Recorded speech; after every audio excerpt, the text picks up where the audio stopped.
말씀은 사도행전 27장 20절에서 25절 말씀입니다. 여러 날 동안 해도 별도 보이지 아니하고 큰 풍랑이 그대로 있음에 구원의 여망마저 없어졌더라. 여러 사람이 오래 먹지 못하였음에 바울이 가운데 서서 말하되 여러분이여 내 말을 듣고 그레데에서 떠나지 아니하여 이 타격과 손상을 면하였더라면 좋을 뻔하였느니라. 내가 너희를 권하노니 이제는 안심하라. 너희 중 아무도 생명에는 아무런 손상이 없겠고 오직 백분이니라. 내가 속한 바 곧 내가 섬기는 하나님의 사자가 어젯밤에 내 곁에 서서 말하되 바울아 두려워하지 말라. 내가 가이사 앞에 서야 하겠고 또 하나님께서 너와 함께 항해하는 자를 다 내게 주셨다 하였으니 그러므로 여러분이 안심하라. 나는 내게 말씀하신 그대로 되리라고 하나님을 믿노라. 아멘. 오늘 말씀을 보겠습니다. 어떻게 믿어야 할까? 어떻게 믿어야 할까? 지난주 말씀은 뭐냐면 십자가 바라보고 바로 믿으라는 내용이었죠. 오직 십자가만 바라보고 부름의 상을 쫓아서 바로 믿어야 합니다 라고 말씀을 했습니다. 즉 바로 믿는 방법은 예수님이 누구신지 알고 믿어야 돼요. 하나님이 누구신지 알고 믿어야 돼요. 교회가 어떤 곳인지 알고 믿어야 됩니다. 구원은 무엇인지 알고 믿어야 됩니다. 그것은 바로 알아야 되는 것입니다 라는 말씀을 나눴어요. 오늘은 그럼 또 어떤 내용이냐? 오늘은 새 소망을 가지고 새 사람을 입고 믿어야 합니다 라는 거예요. 21세기 사전이라고 하는 책이 있습니다. 자크 아탈리라고 하는 사람이 쓴 책인데 이 자크 아탈리가 쓴 21세기 사전이라는 책에 보면 좀 이상한 말이 하나 있어요. 뭐냐면 21세기는 어떤 곳이냐 뭐라고 말하고 있냐면 찬란하고 환희에 차 있으나 야만스럽고 행복하나 기상천외하며 또한 기괴하고 도저히 살 수 없으나 인간을 해방시키고 그러나 끔찍하고 종교적이면서도 또 종교 중립적인 사회가 21세기의 모습이다 그랬어요. 이게 무슨 말이에요? 막 혼란스럽죠. 찬란하고 환희에 찼는데 야만스럽대. 행복한데 기상천외하고 기괴하답니다. 도저히 살 수 없을 것 같은데 인간을 해방시킨답니다. 끔찍하고 그런데 종교적이랍니다. 그러면서 또 반면으로 종교 중립적이라고 합니다. 21세기는 뭐 포스트 모더니즘이라고도 말하지만 굉장히 혼란스러운 세대구나 라는 것을 알 수가 있죠. 과학자들이나 사회과학자들은 그래서 21세기에 일어날 사건들을 갖다가 여러 가지로 조목조목 이야기를 해봅니다. 예언을 한 거죠. 거기에 보면 첫 번째, 미래에는 유전적으로 변형된 새롭고 향상된 인간이 태어날 것이다. 이렇게 말하니까 우리는 굉장히 안 새롭고 향상되지 못한 그런 모습인 것 같지만 어쨌든 이후에 나오는 슈퍼베이비라고 스티브 호킹 박사가 말을 했는데 이 슈퍼베이비가 나올 것이다 라고 말을 하는 거죠. 또 컴퓨터 기술이 발달하여서 인간의 지능과 컴퓨터의 기능을 하나로 묶어서 만드는 신인류가 나타날 것이다. 이제 컴퓨터 없이 못 사는 인류가 나타난다는 이야기고 지금도 그렇죠. 이것은 미래 컴퓨터학자였던 레이 커즈와일이 말하는 말이고요. 또 20세쯤 사회생활을 시작한 많은 사람들이 40대 후반이나 50대 퇴직해서 다시 교육을 받은 후에 새로운 직업을 갖게 된다. 그러니까 많은 사람들이 한 가지 직업을 평생 갖는 게 아니라 한 40, 50대쯤 관두고 또 새로운 것을 시작한답니다. 자, 왜 그럴 수 있느냐? 이것은 이제 영국의 민간연구소인 미래재난이라는 연구소에서 발표한 건데 평균 수명이 120세 이상 되기 때문이다라는 거예요. 그러다 보니까 60세가 넘어도 정력이 넘치고 건강해서 얼마든지 다른 일을 시도해 보려는 마음들이 있기 때문이다. 또 네 번째, 성적 타락으로 말미암아서 터진 에이즈는 21세기에도 여전히 감염이 확산될 것이다. 또 다섯 번째, 2050년까지 달기지 건설 계획을 마무리하고 우주여행 상품을 팔 것이다. 등장할 것이다. 미국 나사에서 한 말인데 이미 벌써 우주 상품권을 팔기 시작했습니다. 또 2025년이 되면 85억이 되고 지금 벌써 75억이 넘었는데 자, 지구온난화로 식량 생산이 줄어 극심한 식량난에 겪게 된다. 그러니까 지구온난화와 식량난 때문에 기후가 엉망이고 또 식량이 줄어든다는 거죠. 이것은 월드워치 연구소의 레스터 브라운이라는 분이 말하는 것이고요. 또 21세기 교육은 인터넷 교실이 보편화되면서 칠판이나 분필이 없어지고 아이들은 학교가 무엇인지 모른 채 그저 지식과 기술만 습득하게 될 것이다. 학교에 아직은 그래도 분필이 있죠. 아닌가요? 학교를 안 가봐가지고. 근데 지금 이미 코로나로 인해서 여러분들이 가정에서 인터넷으로 공부하기 시작하면서 이 학교라는 개념이 없어지고 학교에 대해서 아이들이 추억이 없어지는 그런 시대가 온다는 이야기겠죠. 이처럼 여러 가지 일들이 21세기에는 이루어질 줄로 알고 있었고 지금 20년이 지난 지금 보니까 벌써 이미 실현된 것도 있고 실현되어져 가고 있는 것들도 있어요. 근데 앞에서 말한 작가 아탈리라는 사람의 그 책에서 나와 있는 것처럼 굉장히 지금의 시대를 뭐라고 말하면 혼돈의 시대, 혼란의 시대를 우리가 살고 있다. 그러니까 20세기도 살고 있는 것 같고 아직 21세기를 또 새로운 것을 발견해야 되는 것 같고 과거와 미래가 뒤죽박죽 섞여 있는 시대. 그래서 지금 이 시대를 뭐라고 말하냐면 카오스 시대라고 말해요. 즉 혼란이라는 말, 혼돈의 시대라고 말합니다. 이 우주 질서를 갖다가 우리가 보통 코스모스라고 하는데 이와 반대되는 말이 카오스죠.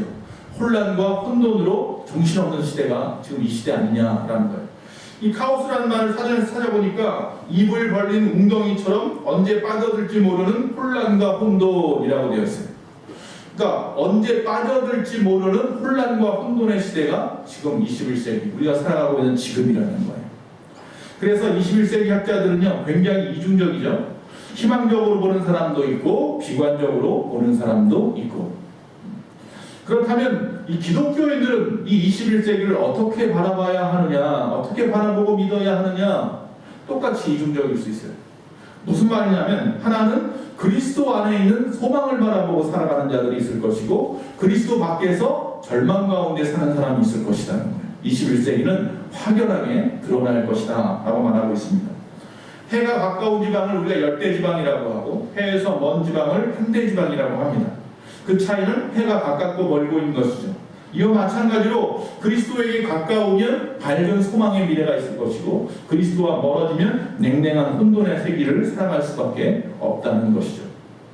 그렇게 볼 때 우리는 그리스도 안에서 미래를 맡게 된 것에 대해서 감사하는 그리스도인이 날마다 되어야 될 줄로 믿습니다.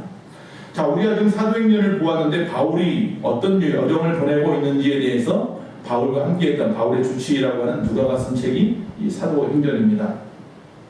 자, 바울은 자신의 영적인 아들이라고 하는 디모데에게 편지를 보내요. 디모데 전후서의 마지막 부분에 가서 죽기 전에 그때 그 서두에 보면 1장 1절에 뭐라고 말하냐면요, 우리의 소망이신 그리스도 이렇게 말해요. 그러니까 우리 하나님은 어떤 분이냐, 우리 그리스도는 우리의 소망 되시는 분이다 라고 말을 해요. 이 말씀을 본따 가지고 2000년도에 세계 장로교 총회가 있었는데 그 세계 장로교 총회 주제가 바로 우리의 소망이신 그리스도였어요. 그리고 에바스톤에서 세계 교회협의회가 모였었는데 그때의 표도 역시 마찬가지로 세계의 소망이신 그리스도였어요. 그러니까 지금 이 마지막 시대라고 하는 이때를 살아가고 있는 우리들 소망은 오직 누구밖에 없다? 그리스도밖에 없다. 그래서 소망 내시는 주님만 바라보고 살아야 된다라고 끊임없이 외치고 있는 거예요. 교회들마다. 저희 교회 이름은 그래서 일찌감치 예수소망교회로 정했습니다. 물론 하나님이 주신 이름이에요. 저희가 정한 건 아니에요. 전에도 말씀드렸지만 저는 저대로 기도하고 사모는 사모대로 기도하고 그리고 나서 이 이름을 갖다 이야기하는데 소망교회라. 그래서 예수소망교회라고 말씀을 정했어요. 원래는 소망교회라고 했어요. 근데 오산에 소망교회가 있더라고요. 그래서 또 다시 기도하는 가운데 예수소망교회라. 그래서 예수소망교회라고 저희 교회 이름을 정한 거죠. 자, 어쨌든지 간에 이스라엘 사람들은 이 소망이라는 말을 야한이라는 단어로 씁니다. 근데 이 야한이라고 하는 단어는 무슨 말이냐면 기다리다, 끈기 있게 기다리다, 소원을 두고 기다리다 이런 말이에요. 그러니까 소망을 누구에게 두어라? 그리스도에게 두어라는 이야기는 주님이 오실 날을 기다려라. 주님이 우리에게 베푸실 것들을 기대하라. 끈기 있게 기다리고 기대하라. 그게 바로 소망이라는 단어예요. 이스라엘 백성에게 있어서 소망은요, 즉 메시아가 이 땅에 임하실, 도래할 것을 기다리는 소망이었죠. 물론 아직 유대인들은 오지 않았다고, 메시아가 아직도 오지 않았다고 하고 기다리고 있고 우리는 다시 오실 메시아를 기다리는 차이가 있는 거죠. 자, 소망에 대한 이야기를 하면서 소망은요, 그래서 크게 두 가지입니다. 하나는 수평적인 소망이 있고 두 번째 수직적인 소망이 있어요. 이 수평적인 소망이라는 것은 뭐냐면 세상에다가 거는 소망이에요. 또 사람이 사람에게 거는 소망을 소위 말하면 수평적인 소망이라고 말을 하죠. 즉 오늘 이 사도행전 27장을 우리 장욱신 집사님이 잘 읽어주셨는데, 자 오늘 말씀에 보면 바울이 이 예루살렘에서 잡히고 가이사랴를 거쳐서 지중해를 건너서 로마로 압송이 됩니다. 거기서 재판을 받으려고, 왜? 바울은 로마 시민권을 가지고 있거든요. 그래서 가이사에게 가서, 황제에게 가서 그 앞에서 신분을 받으려고 배를 타고 그가 가게 되죠. 그래서 그를 갖다가 율리오라는 백부장과 많은 사람들이 오히려 그를 죄순데도 불구하고 호위해서 가죠. 우리가 아는 것은 바울의 마지막 소원이 있었어요. 그것은 바로 세계의 중심이라고 하는 로마에 가서 복음을 전하는 거였어요. 그런데 엉뚱하게도, 즉 우리 편에서는 엉뚱한 것이고 하나님은 이미 오래전에 계획하신 거죠. 붙잡혀서 포로로 가는 거예요. 포로로 가는데 편안하게 갑니다. 배도 타고 가고 또 많은 군인들이 호위까지 해가면서 또 그 군인들과의 관계도 좋아서 그가 잠깐 가다가 머물면 거기서 예수 믿는 사람들을 만날 수 있도록 또 허락해줘서 그들과 함께 만나서 이야기도 나누고 뭐 그러면서 편안하게 갔어요. 그러다 지중해 바다를 건너갑니다. 지중해 바다를 건너서 그레데라고 하는 섬이 있어요. 마치 우리나라 제주도 같은 섬이, 큰 섬이 있는데 그 섬에 도착할 때가 이게 겨울이 다가오는 거예요. 그래서 어쩔 수 없이 그 섬에서 겨울을 보내고 가기로 했어요. 근데 이 섬의 이 동편에서는 미항이라고 하는 곳이 있고 서편에 가면 베니스라는 곳이 있는데 그 섬 안에 있는 데 마치 제주도 서귀포처럼 동서고 있는데 이게 동편에 있는 데서 지내자니 이 바람이 많이 세. 그래서 서편에 가서 지내기로 하고 배를 타고 왔잖아요. 알렉산드리아라고 하는 배를 타고 왔는데 그 배를 다시 타고 그곳으로 지나가는 거예요. 이렇게 섬을 가운데다 끼고 섬 밑으로 이렇게 지나가다가 중간에 갑자기 섬 쪽에서 뭐예요? 바람이 확 불어왔어요. 그래서 배가 밀렸어요. 계속 밀려가다가 지금처럼 모터가 있는 배가 아니니까 밀려가다가 결국은 광풍, 유라블러라고 하는 광풍을 만나게 된 거죠. 그래서 배에 있는 많은 사람들이 혼비백산이 돼서 죽게 생겼다고 하면서 모든 짐을 다 버렸어요. 버렸는데도 안 되니까 뭐예요? 선장이 먼저 도망갈 생각하고 또 그 안에 있는 군인들도 도망갈 생각을 하고 도망가기 전에 먼저 어떻게 생각을 합니까? 야, 이 죄수들은 다 죽이고 가야 되겠다. 이제 그런 상황이 막 벌어진 거예요. 지금 상황. 예? 그런 상황 가운데에서 이미 그 전날, 이 사건이 있기 전날 이미 가지 말라고 했는데도 그들이 출발을 했단 말이에요. 바울이 뭐 죄수니까 말 안 들었겠죠. 하나님이 떠나지 말라고 했다라고 했는데도 불구하고 떠났어요. 그러다가 어려움을 당했을 때 그러나 하나님께서 도와주실 거라고 했으니 걱정하지 말라고 그들을 안심시키는 내용이 오늘 본문 말씀이에요. 죄수가 선장이나 선주나 군인들이 우왕좌왕하고 있는 것을 보면서 여러분 안심하십시오. 하나님이 우리를 살려주실 겁니다. 라고 외치는 내용이라고요. 여러분 이 상황 속에서 바울보다 먼저 이 선장과 선주와 거기에 항해사라든지 갑판장이라든지 아니면 그 배에 탔던 백부장과 그 배에 탔던 다른 제수들이나 아니면 많은 군인들 여러 사람들이 있었잖아요. 이 사람들의 모습이 어땠는지 한번 생각해 보세요. 자, 27장 20절 말씀입니다. 이렇게 되어 있습니다. 여러 날 동안 해와 별이 보이지 아니하고 큰 광풍이 그대로 있음에 구원의 여망이 다 없어졌더라. 그러니까 바울을 제외한 모든 사람들의 구원에 대한 여망이 다 없어졌어요. 이전 성경에 소망이라고 했어요. 구원의 소망이 다 없어졌어요. 이제 뭐예요? 죽게 생겼다. 왜 그런 생각을 가지고 있어요? 그들은 소망을 어디에다 두어요? 사람에게 두고 세상에 두었기 때문이에요. 지금 막 불고 있는 광풍을 바라보고 또 거기는 선장도 어쩔 줄 모르겠다고 절레절레 하는 모습을 바라보고 다른 사람들도 우왕좌왕하는 모습을 돌아보니까 도대체 거기는 뭐가 없어요? 소망이 없는 거예요. 그래서 다 뭐라고 생각하는 거예요? 야, 죽게 되었다. 우리를 구원할 모든 여망을 다 끊어버렸던 거죠. 그리고 낙심하는 거예요. 이런 분들이 지금도 많은 사람들이 자살을 하고 어려움을 당하고 있는 상황들이 바로 그런 거예요. 우리가 그동안 뭐 대통령을 새로 뽑고 국회의원을 새로 뽑고 지방선거를 하고 장관을 새로 세우고 그래서 검증도 하고 투표도 하고 그래서 세우지만 세울 때마다 그들의 공약을 듣고 또 우리가 노심초사하고 그러면서 야 새로운 해가 새로운 소망이 뭐 그런 거 기대하면서 시작을 하지만 그게 벌써 지금까지 수명의 여러 분의 대통령을 세우고 여러 분의 정권이 바뀌었어도 별반 그렇게 바뀌지 않아요. 세상에 우리가 소망을 준다는 것이 어리석다는 것만 깨닫게 돼요. 여러분 그것이 바로 수평적인 소망입니다. 그것은 우리에게 어떤 기대와 소망도 걸지 말라고 오히려 우리에게 말하고 있는 겁니다. 그 소망은 이루어지지 않습니다. 사람이나 세상은 소망의 대상이 되지 못합니다. 다른 하나의 소망은 바로 무슨 소망이에요? 수직적인 소망이에요. 다시 말하면 이 아래에서 위를 바라보는 소망이에요. 할렐루야. 자, 이 배에 수많은 사람이 타고 있었는데 모두가 다 수평적인 소망만 가지고 있단 말이에요. 옆에만 바라보는 거예요. 그런데 이미 그 전부터 하늘을 바라보는 사람이 이 배 가운데 한 사람이 있었는데 그게 바로 사도 바울이었다는 거죠. 자, 이 사도 바울은 이미 배에서 하나님이 주시는 환상과 계시를 그 전날 밤에 보았어요. 그래서 뭐라고 말합니까? 걱정 마라. 내가 너와 탄 그 배를 구원하리라 라고 하는 하나님의 말씀을 붙잡고서는 그 많은 사람들, 우왕좌왕하는 사람들 앞에 다가가서 뭐라고 말하면 여러분이요, 25절, 여러분이요 안심하라. 나는 내게 말씀하신 그대로 되리라 하는 하나님을 믿는다. 할렐루야. 이게 무슨 말이에요? 안심하랍니다. 뭐가? 내게 말씀하신 그대로 될 것을 나는 믿기 때문에 너희들도 안심해도 된다는 거예요. 이런 배짱이 어디 있습니까? 바울은 소망을 하나님 앞에 두었으니까 이렇게 말할 수 있는 거예요. 저와 여러분에게 중요한 소망은요, 세상의 소망이 아니라 하늘의 소망인 줄로 믿습니다. 그게 나를 살리는 거예요. 세상이 나를 도울 수 없는 어떤 극한 상황 가운데서라도 내가 끝까지 담대할 수 있는 것은 하늘의 소망이 있기 때문인 거예요. 오늘 어떻게 믿어야 됩니까? 그게 답이에요. 하늘의 소망을 가지고 믿으세요. 새 소망, 새 사람으로 하나님을 믿으셔야 합니다. 즉 예전과 같이 세상의 소망을 두고 세상의 마음에 빼앗겼던 그 모습 그대로 가지고 신앙생활하려고 하니까 힘든 거지요.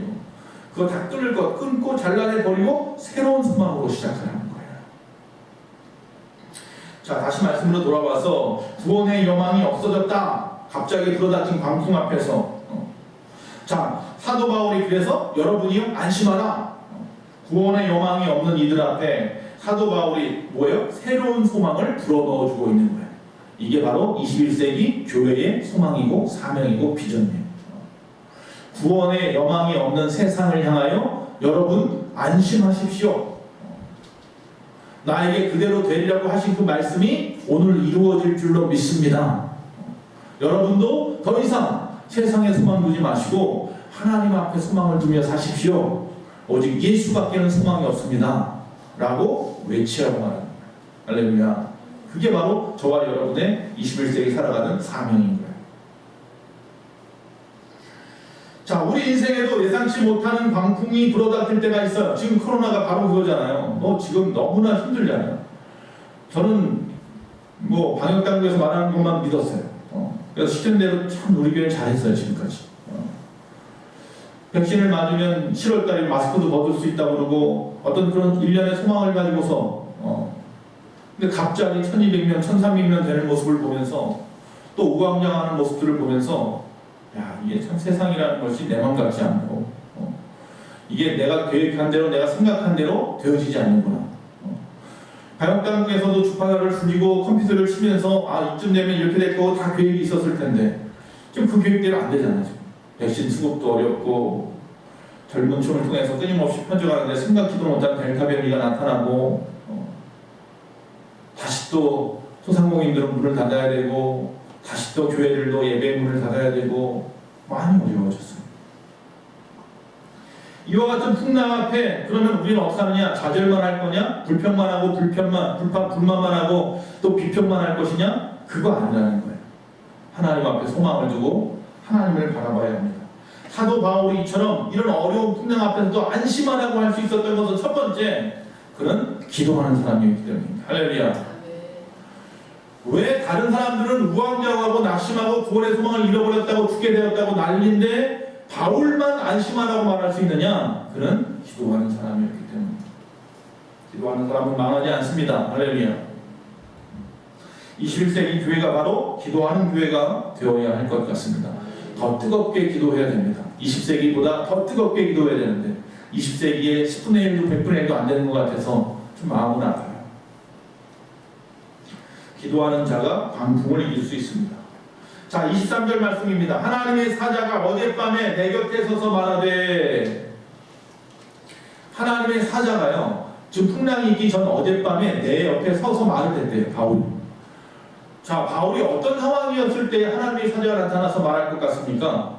바울이 술을 마시고 막 희닥거리고 흥청망청하고 있을 때 갑자기 사자가 나타나서 말했을까요? 아니면 하나님 앞에 무릎을 꿇고 간절히 기도하고 있을 때 하나님의 사자가 옆에 와서 말을 했을까요?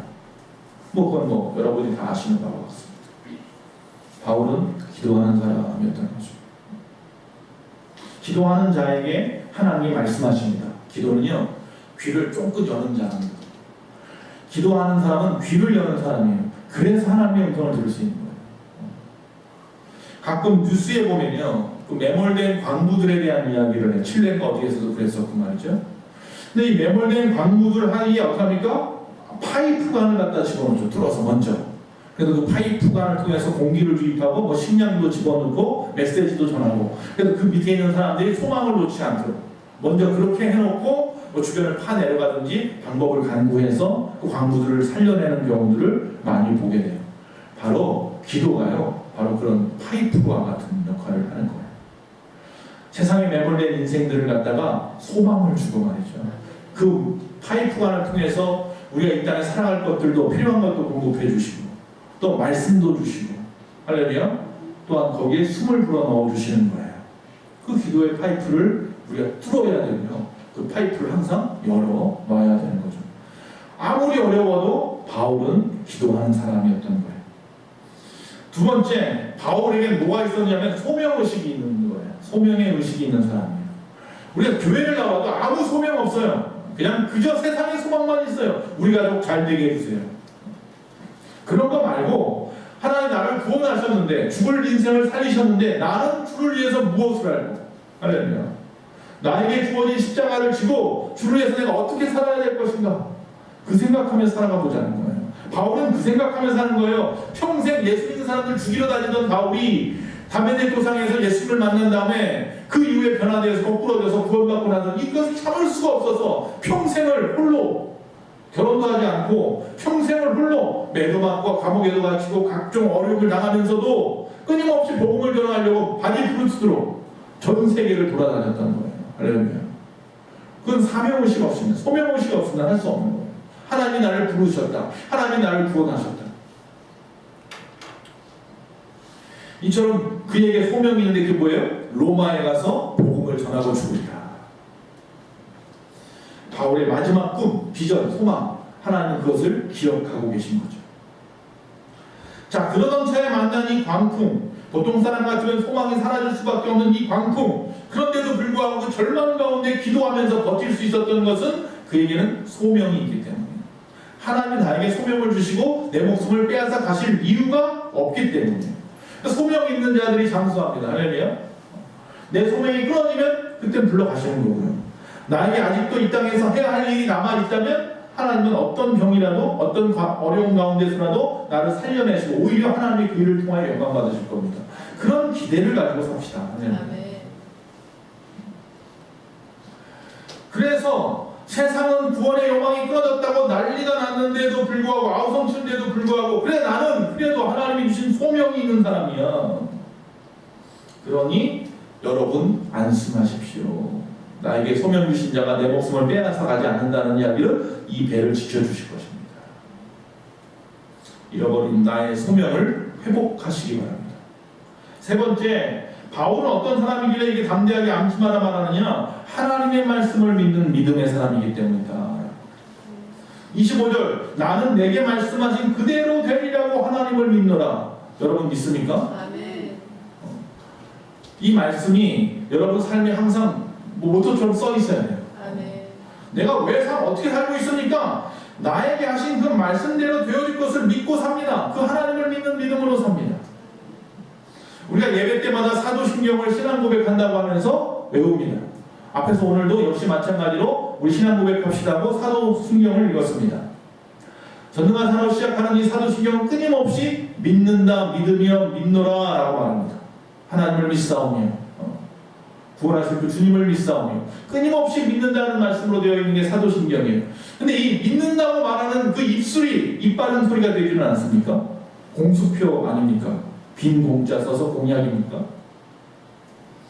우리가 어떻게 하나님을 믿습니까? 믿는다는 말은 믿을만하다라는 말이 아닙니다. 믿는다는 말은 무슨 일이 있어도 믿는다는 겁니다. 할렐루야. 주님이 나를 위해서 구원하신 모든 사건들, 십자가의 사건들, 그 다시 오신다고 하신 약속, 내가 영원한 영생을 얻는 거, 그 모든 것이 믿을만하면 믿고, 이게 아니라 무슨 일이 있어도 믿는 거예요. 그런 믿음이 우리에게 있어야 됩니다. 그래서 우리의 믿음의 지수를 높여야 합니다. 어떻게 높이느냐? 힘들고 어려운 일을 만날 때에 우리의 믿음의 지수가 드러나요.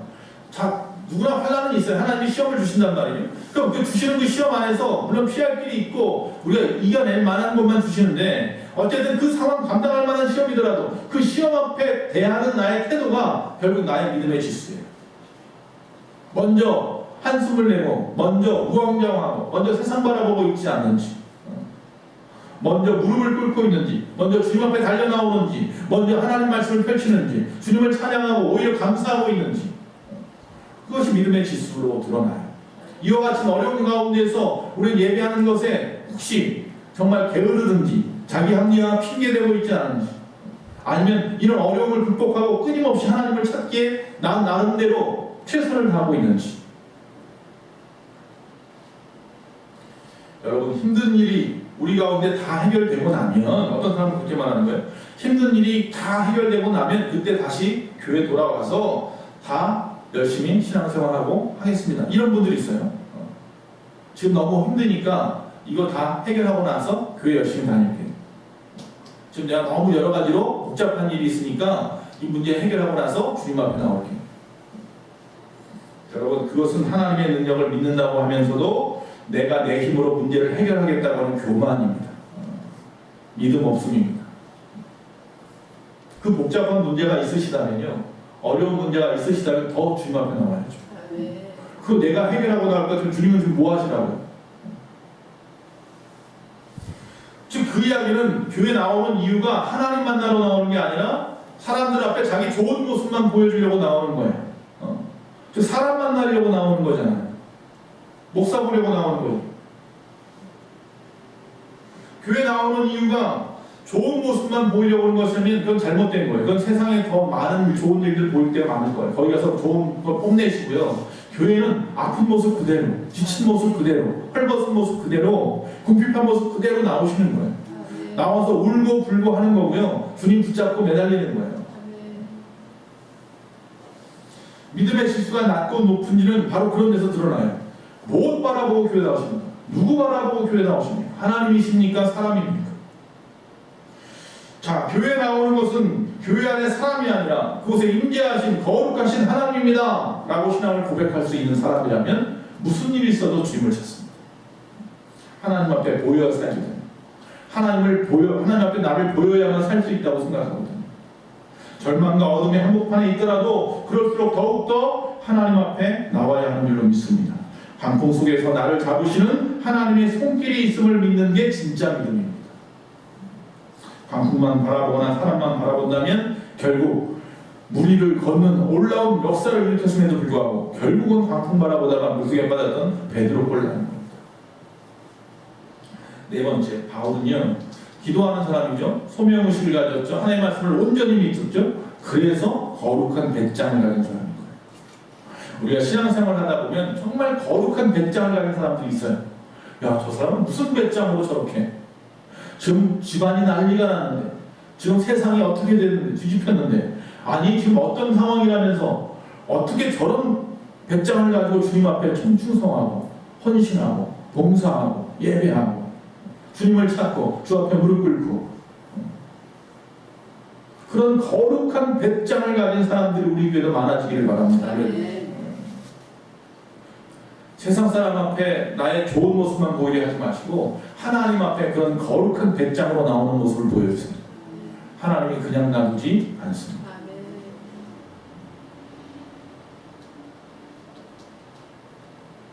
옛날에 황수관 박사님께서 그 얘기 갑자기 생각이 나네요. 연대 그 세브란스 동문회 건물을 짓는데 후원 헌금을 받는데 거기다가 몇 억인가 이렇게 썼대요. 돈이 하나도 없는데 그걸 써가지고 와가지고 집에 왔더니 사모님이 난리가 나서 돈도 없으면서 이렇게 헌금한다고 썼냐고. 그래서 내가 하냐? 하나님이 하지. 하나님이 쓰라고 해서 썼다. 이렇게 기도하고 났더니 그 다음날 갑자기 난리가 났대요. 사람들. 집 앞에 기자들이 오고 말이죠. TV 한번 나왔는데 갑자기 뜬 거예요.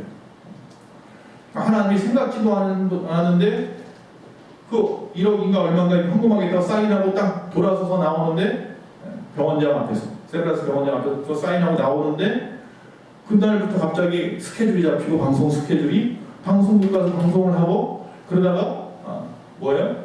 여기저기 선전도 하고 광고도 하고 말이죠. 그럼 막 돈이 들어오더라는 거죠. 그래서 쉽게 그냥 그 날짜에 정확하게 헌금을 했답니다. 어떻게 그런 거룩한 배짱이 있을까요? 믿음 없이는 할 수 없는 이야기죠. 우리도 기도하신다면 하나님 앞에 소명의식이 있으시다면 하나님 말씀이 그대로 될 줄로 믿으신다면 이런 거룩한 배짱 가지고 주님 앞에 좀 나오세요. 거기에 뭐가 일어나요? 스파크가 팡팡 튀기는 거예요. 나의 거룩한 배짱 앞에 하나님의 능력과 부딪혀서 팡팡 터지는 거예요. 거기 기적이 일어나는 거예요. 가만히 있으면 아무것도 하지 못하면 무엇이라도 하면 실패하는 것도 나에게 다 도움이 되는 거죠. 이 땅에 수많은 사람, 우리가 생각지도 못했던 사람들이 갑자기 막 뭐 부자가 되긴 다 성공한 건 아니지만 벼락부자 같은 사람들이 있잖아요. 여기저기 보면 생각지도 못한 사람들이 기업을 만들었는데 자기 자본 하나도 없이 그냥 머리 하나만 가지고 관계만 가지고 그것 가지고 만들었는데 수십조를 따지 막 건물이 되어지고 회사가 되어지고 가만히 보십시오. 이게 어떻게 그런 일이 갑자기 일어날 수 있을까요? 그 사람들 대부분 하는 얘기 뭐예요? 실패하더라도 도전하는 거예요. 남들은 가만히 있지만 나는 도전하는 거야. 실패가 오히려 성공의 어머니인 거죠. 그래서 하다 보니까 여기까지 온 거죠. 자산이 되어서 그 실패가. 우리도 마찬가지 믿음 생활하는데 멈춰있지 마시고 움직이셔야 된다는 거죠. 더 열심히 움직이세요. 주님 앞에 자꾸 무엇인가 하세요. 하나님 안에서 하나님께서 그 모습 속에서 이루실 것을 이루실 수 있도록 내가 자꾸 하나님께 나타나 보여줘야 되는 거예요. 그런 거룩한 배짱을 가지고 살아가시는 저와 여러분 되시기 바랍니다. 자, 즉 거룩한 배짱으로 지금 여러분 안심하십시오. 이 말은 다른 말로 말하면 여러분 다 내덕볼 테니까 걱정하지 마십시오. 이 얘기예요. 그렇죠? 바울이 죽겠다고 하는 사람들 앞에 가서 걱정하지 마. 여러분 다 내덕보게 되어 있어. 결국 누구 덕이? 하나님 덕이죠. 그런 배짱을 가지고 사세요. 여러분 덕을 보고 사는 여러분 가족이 되게 하시고 여러분 덕을 보는 우리 교회가 되었으면 좋겠고요. 여러분 덕을 보는 이 사회가 되었으면 이 나라가 되었으면 좋겠어요. 덕 좀 봅시다. 할렐루야. 하나님이 여러분에게 베풀어주신 기적 가지고 그 능력 가지고 내가 잘 믿음으로 말미암아 온전한 믿음으로 거룩하게 배짱을 부릴 때 내 가정이 살고 내 자녀가 살고 교회가 살고 나라가 살고 민족이 살고 열방이 살고 할렐루야. 살아나는 역사가 일어날 줄로 믿습니다.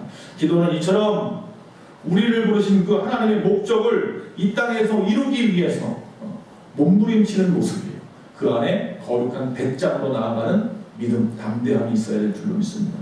잠언 11장 10절에 보니까 아기는 죽을 때 그 소망이 끊어진다고 했어요. 세상에 소망을 두고 살아가는 사람들은 그 소망을 따라가는 사람들은 결국 그 소망이 죽을 때 같이 죽는다는 이야기예요. 그리고 로마서 8장 24절에 보이는 것은 소망이 아니니 보이는 것은 누가 바라리요. 디모데전서 6장 17절에 재물에 소망을 두지 말아라. 할렐루야. 보이는 것들은 소망이 될 수 없답니다.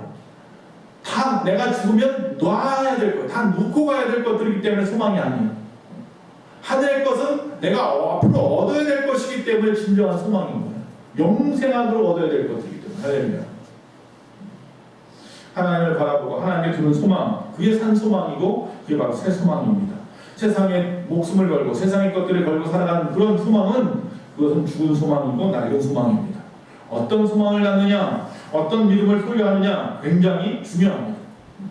그 소망이 어떤 것이냐에 따라서 내가 살 수도 있고 죽을 수도 있기 때문입니다. 즉 다시 말하면 그 소망이 썩은 동아줄인지 아니면 건강한 굵은 동아줄인지는 내가 어떤 소망을 바라보느냐에 달려있어요. 즉 그 동아줄 위를 보라는 거예요. 세상으로부터 나온 동아줄인지 하늘로부터 내려온 동아줄인지. 하나님께 소망을 두고 이 코로나 시대를 슬기롭게 잘 극복해 나가시기 바랍니다. 할렐루야. 시편 146편 5절에 여호와 자기 하나님에게 그 소망을 두는 자는 복이 있도다. 소망은 하나님이 주신 은혜요 선물입니다.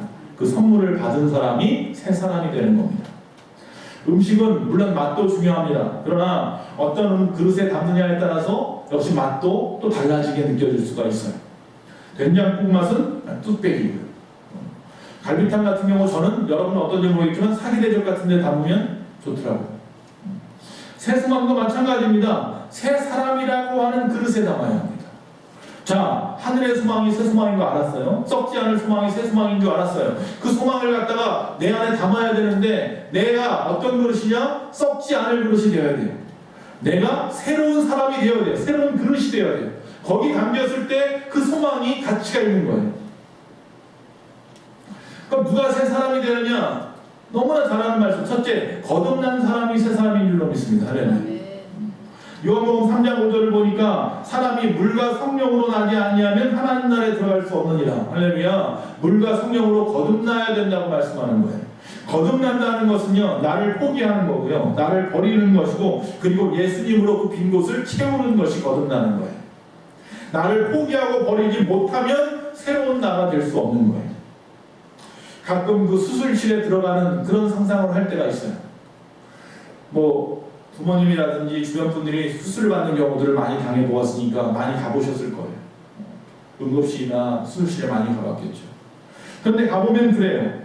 수술실에 들어가려면 보면은 코에는 호수를 꽂고 팔에는 링거 주사를 꽂고, 그런데 몸은 환자복만 입고 다 벗어버리고 말이에요. 속옷까지 다 벗어버리고, 그리고 수술실로 들어갑니다. 그러면 들어가기 전에 먼저 내 몸에 지녔던 스마트폰이나 지갑이나 뭐 다 내려놓죠. 안경까지도 다 벗고 말이죠. 그리고 나서 입원실에 두어두고 그냥 몸만 홀로 그 수술실로 들어갑니다. 자, 그리고 나서 수술실에 들어가서 수술대 위에 올려지면 마취를 하게 돼요. 마취를 한 이후에는 아무것도 생각나지 않습니다. 하나 둘 세다가 그냥 의식을 잃어버리죠. 그럼 그때부터는 누구의 시간이에요? 내 시간이에요. 내 의식의 시간이 아니라 수술을 맡은 수술팀의 시간이에요.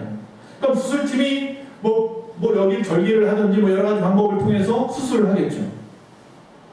자, 내가 나를 갖다가 포기하고 수술팀에게 내 모든 의식을 맡겨버리는 이건 뭐예요? 내가 병을 고치겠다는 의도예요. 그리고 그 나를 마취를 시켜서 나를 완전히 의식을 잃어버리게 하고 나를 갖다가 수술을 시작하는 그 수술팀도 나를 살리겠다는 시도예요. 살기 원하신다면 나를 내려놓는 시간이 필요한 거예요. 누구에게? 하나님 앞에. 의사 대신, 영적인 의사 대신은 우리 주님 앞에 나를 맡겨드리는 시간이 필요한 거예요. 거듭난다는 것은 그런 의미인 것 같아요. 다 드리는 거예요. 다. 전폭적으로 나를 의지하는 거예요. 하나님 앞에 그렇게 서 있는 거예요. 나를 버리고 포기할 것 포기하고 끊을 것 끊고 자를 것 자르고, 이것은 다른 말로만 하면 회개예요. 철저한 회개가 필요합니다. 죄를 버리고 악습을 버리고 나쁜 습관을 끊고 불의를 잘라버리는 그런 철저한 회개의 시간이 필요합니다. 회개의 원리 두 가지 제가 말씀드릴게요. 첫 번째 원리는 뭐냐면 누구보다 내가 먼저 회개해야 합니다. 이게 무슨 말이냐면 나부터 회개해야 된다는 말인데, 가끔 가다 보면 어떤 문제가 벌어지면 그 문제에 대해서 하나님 회개할 때 누군가를 먼저 이야기를 해요. 저 사람 때문에, 이런 상황 때문에. 핑계거리가 너무너무 많아서 회개를 못해요. 여러분, 그 사람이 먼저 하거나 이런 문제가 먼저 해결되는 게 문제가 아니라 어쨌든 저쨌든 살 건 내가 살아야 되기 때문에 나부터 회개하는 거예요. 나부터. 비평하고 비판할 시간에 나부터 회개해야 돼요. 두 번째 중요한 건 뭐냐면 먼저 하나님께 회개해야 돼요. 퍼스트, 첫 번째가 무조건 하나님 앞에 회개하는 거예요. 이게 무슨 말이냐면 우리가 사람 앞에 죄를 지으면 사람 앞에 용서를 구하잖아요. 먼저 사람 앞에 용서를 구하는 것보다 먼저 뭐를 해야 된다고요? 하나님 앞에 용서를 구해야 돼요. 이게 무슨 말이냐면 나를 용서하시고 속죄하시는 권능이 하나님 앞에 있다는 거예요.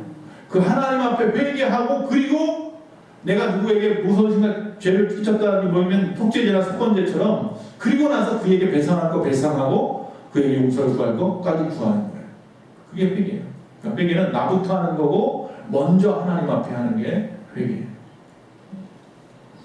자, 두 번째, 새 사람은 어떤 사람이냐? 그리스도 안에 있는 사람이에요. 거듭났다는 이야기가 똑같은 말이에요. 그리스도 안에 있는 사람. 고린도후서 5장 17절에 보면 누구든지 그리스도 안에 있으면 새로운 피조물이라. 이전 것은 지나갔으니 보라 새 것이 되었도다. 할렐루야. 자, 오늘 하루, 오늘 그리고 살아가는 나도 그리스도 안에 있을 때 새날 새로운 내가 되는 거예요.